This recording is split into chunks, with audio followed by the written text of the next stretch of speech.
Hey everyone! Before we begin, if you're new to the channel, make sure to like, subscribe, and drop a comment if this helps you. Let's grow and learn together.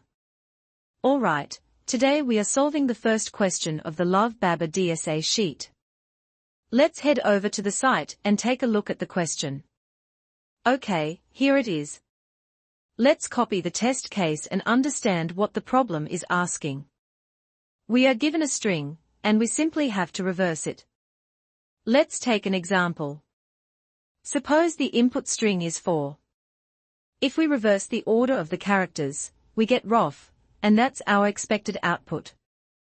Let's walk through this line by line. We initialize an empty string called res. This is where we'll build our reversed string. This loop goes through each character in the input string s from the beginning to the end. Here, we extract the character at index I and store it in variable c.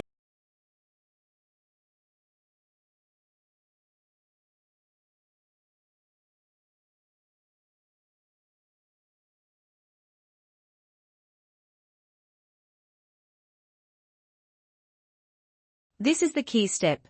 Instead of adding the character at the end, we add it to the front of the result string res. This flips the order and reverses the string step by step. Now let's dry run this logic using our test case.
Now let's jump to the compiler and run this code to see if it's working correctly.